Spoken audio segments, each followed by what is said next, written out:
Good morning. This is Angela with a cup of tea on Thursday, July 7th, 2011. I'm delving right in. We know the topics are all perfect. They all come at the right time, in the right way. And so the one comment that I want to make about this discussion today is that it is relevant to not just the person who is beginning on their spiritual journey, but just as relevant to somebody who has been saturated in it for years and years and years. Especially so, I think, in many cases, but and everything in between. All this is relevant, but this is a really important topic for that. So my understanding, I'm going to just delve right in, is that we created this existence on Earth so that we could consider the experience of what it felt like to be separate from Creator. Creator, Source, God, Spirit, whatever you call the universal force of all that is and love. So what we did was we pulled it from within us. Now, it's only perception because we can never be separate, truly, from Creator because we are all sparks of Creator. We are all part of it. But we pull that outside of us, and then after we pull it outside of us, we put up all these walls around us and all these wedges between us and divinity, and forgot that it was a game, forgot that we sort of did that on purpose, and then convinced ourselves that we truly did not have everything we needed to know inside of us. So the topic for today came to me in meditation when I asked him. It was very clear and very strong. Throw out all the books. And it was perfect, and I saw all of this come together and what it meant and the message that was supposed to convey. We have spent thousands and thousands and thousands of years doing this exercise of pulling divinity out outside of us and separating ourselves, or thinking that we've separated ourselves. And now we're going through this really, really, really condensed time of pulling out all the wedges, breaking down all the walls, the demolition team, so that we can not only see everything on the other side of those walls and wedges, but then realize, wait a second, it was always inside of me. So, and then we'll go out to what I call our second version. Was it Earth 2.0? I think I said that in my last webcast. But yeah, and work towards what we're getting into, what would be Earth 2.0, our next level of existence. So it's a lot of work, and we're doing it very quickly.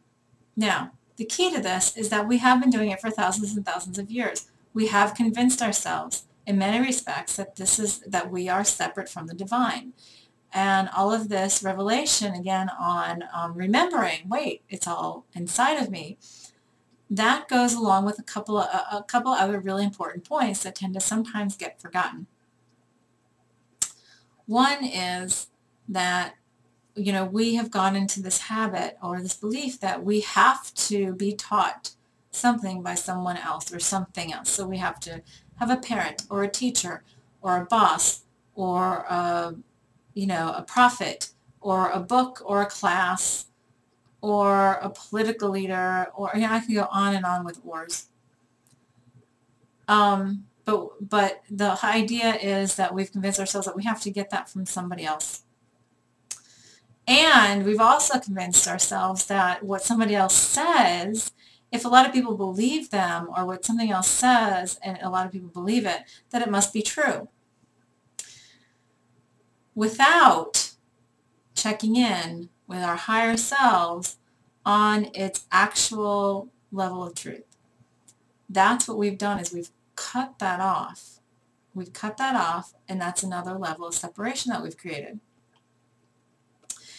So we're going through this time that's really, really important to get rid of all of these separations. And after doing that, also, we are at this point of having to face ourselves and say, you know what?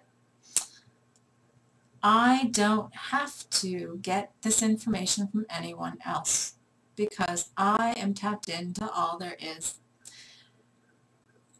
And the biggest work is remembering that. The biggest work has to do with pulling out those wedges and finding those answers within us again, instead of being dependent on them being outside of us. I know people who've been doing this work for a long time, and they still will say, well, I heard this, but what do you get? Or what does this person get? Or, oh, this person told me, when they've had the answer in front of them the whole time. So, I mean, we've done that with religions, with political systems, with any kind of institutions that we've created, that somebody has a better answer than we do. We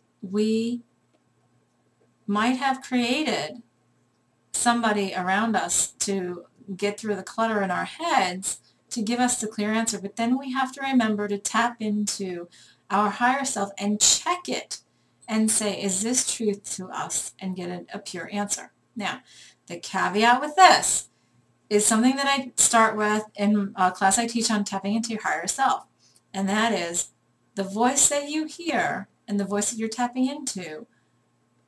You have to make sure you know the difference between the ego and the higher self. The ego's gotten a bad rap. It's not a bad thing. A lot of people are saying, oh, well, the ego does this and it doesn't want to do this, or it's not in love and all that kind of stuff. No. I had a hard time explaining it, even though I understood it for a long time. Up until several weeks ago, I obviously needed to get all the clutter out of the way, and created the situation where I was then speaking with a friend of mine, and it came up in conversation, and she gave me the best definition I had heard that rang so true with me on what the ego is. The ego is a consciousness that is created from the sum of our experiences as an individual. Now, so it makes its decisions on all of the experiences that we've had. Now, whether you believe it's from one life or from many, it doesn't matter. It is the sum of all the experiences of the individual. So in essence, it sort of puts some blinders on, because it's limiting itself to all it has experienced. Now, it may have experienced a lot if you believe of, in zillions of lives or whatever, or not much if you believe in one. So the blinders are the limitations of that particular individual experience, without the perspective of the larger picture, pulling out into what I call a panoramic view, and seeing things from the higher purpose and for the higher self. That's the experience we wanted to have. But the voice of the ego tends to be the more emotional one, the one that evokes judgment or anger or even passion and excitement. But anxieties, fears, all of that is from the ego. The higher self is actually a higher, from a universal perspective, a higher level of consciousness that is always tapped into all there is, that does see things from the panoramic view and does see things from the bigger picture, and understands what the experience is that is desired, understands much more than what has been experienced from the individual level. So you don't have to exclude one from the other, but you can always feel the higher self, because you'll feel the sense of calm, the sense of peace with the answer, serenity, but yet knowledge and strength, and this universal understanding. And it becomes clear, the more you can designate between the two, the easier it becomes. So part of your homework for this weekend is to listen to yourself, start listening to yourself, and decide, was this from my higher self or is this from my ego? And listen, if you get this like anger, if you get, like I said, any kind of strong emotion, that's typically from the ego. So then say, thank you, ego, thank you for the answer, thank you for your perspective, but I would like a pure answer from the higher self as well. You'll be surprised. And the more you start doing that, there are so many exercises and everything we can talk about another day. There are ways to do that. But just start by asking, because just recognition is key, and consciousness about it is key. Because as a result of all of this, here's the thing. You don't have to go to any book. The message I got, throw away the books. Yeah, you don't have to get the answer from outside of you. Actually, all the answers are within. And if you get into the habit of knowing the higher self and knowing and listening to the higher self and tapping into it, anything that comes from around you, you can check in with yourself. And if it does not agree with what your higher self tells you, you can say, you know what, thank you thank you so much for your perspective. Thank you for your understanding.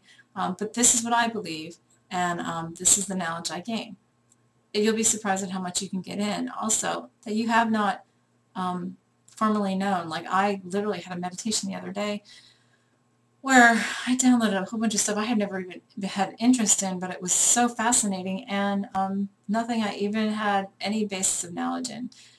And yet it rings so true, and I'm sure there are books and books and books about it.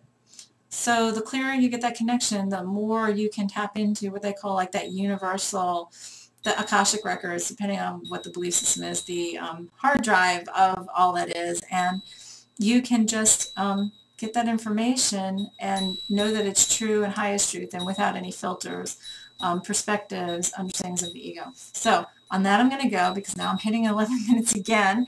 So have a great weekend, and I'll see you on Monday. This is Angela for a Cup of Tea.